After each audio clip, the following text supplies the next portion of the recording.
Tu t'es donc acheté un nouvel ordinateur et soudain, il n'y a plus de place pour l'ancien chez toi. Bien sûr, tu peux toujours le vendre, mais il existe des moyens bien plus intéressants d'utiliser ton ancien ordinateur portable ou de bureau. Transforme-le en serveur domestique. Au lieu de conserver tous tes fichiers sur le disque dur de ton nouvel ordinateur, tu peux créer un home group et connecter tous tes appareils sur un seul réseau. Ensuite, tu peux faire en sorte que le disque dur de ton ancien ordinateur soit partagé avec l'ensemble du réseau et tout le monde dans ta maison pourra voir et utiliser les fichiers qui y sont stockés, ainsi que partager les leurs. C'est particulièrement pratique lorsqu'un membre de ta famille dispose d'un appareil avec très peu de mémoire. De cette façon, il peut toujours sauvegarder de nouveaux fichiers dans le stockage partagé. Transforme-le en caméra de surveillance.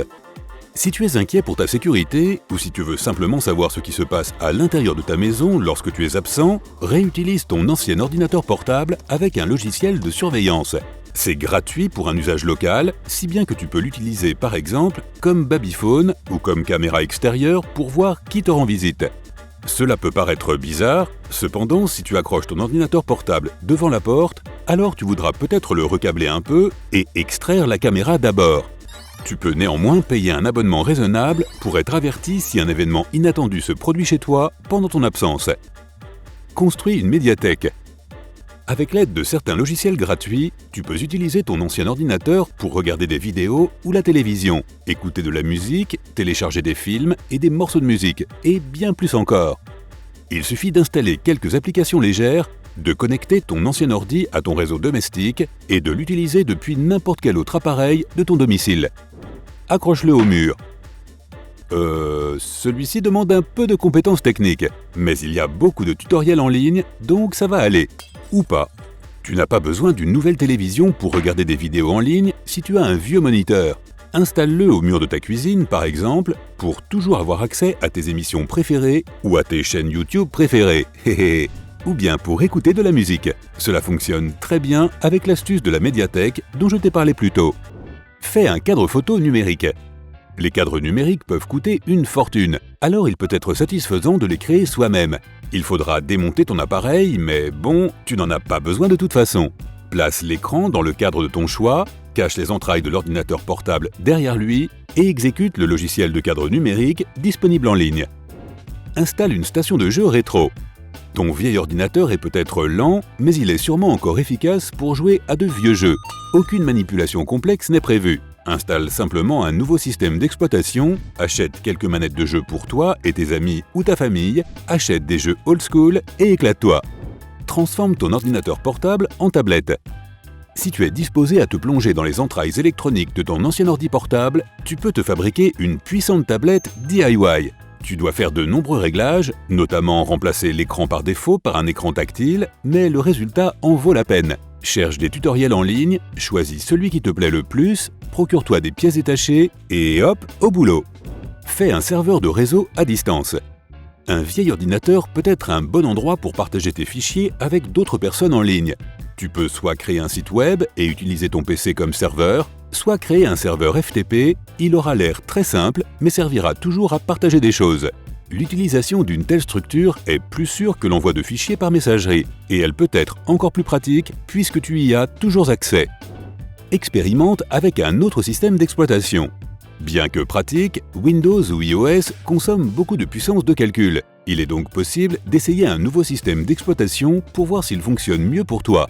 Linux, par exemple, est un excellent moyen de transformer ton ancienne machine en un périphérique réseau à démarrage rapide que tu peux une fois de plus utiliser pour le travail ou les loisirs.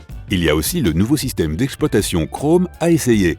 Je ne conseillerais pas d'essayer avec ton ordinateur principal, mais ton ancien ordi est bien adapté à ce genre de tâches, puisque tu n'en as pas tant besoin que ça. Procure-toi un deuxième moniteur.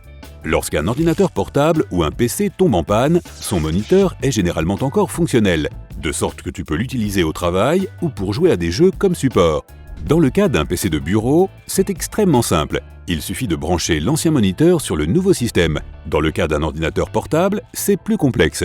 Il faut dévisser le couvercle et le faire fonctionner, mais c'est plus facile qu'il n'y paraît. Tu peux aussi y fixer du matériel informatique DIY, comme Raspberry Pi, et obtenir un tout nouvel appareil fait à la main. Construis un projecteur à 5 €. Il n'aura pas une longue portée, mais il sera quand même super cool.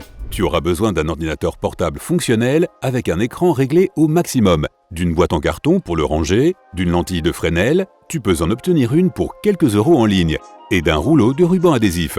En gros, tu dois découper un morceau d'un côté de la boîte, placer la lentille à l'intérieur, avec la partie lisse vers l'extérieur, et scotcher la boîte. Comme la lentille fera basculer l'image projetée à la fois horizontalement et verticalement, tu devras retourner ton ordinateur portable.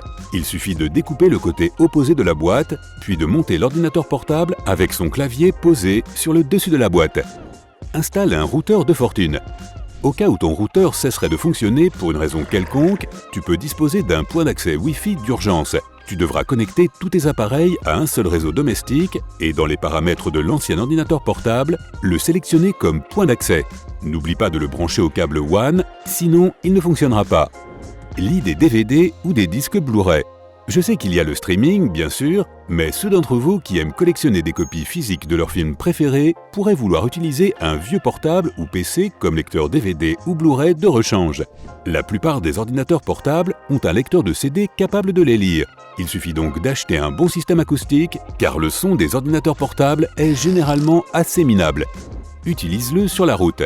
Achète un câble pour relier ton ancien ordinateur portable à ta voiture et tu auras ton propre ordinateur de bord. Tu peux l'utiliser pour écouter de la musique ou des émissions ou l'installer à l'arrière comme système de divertissement pour tes passagers ou tes enfants. S'il s'agit d'un petit netbook, il peut servir également de dispositif de navigation GPS au cas où l'écran de ton smartphone serait trop petit par exemple.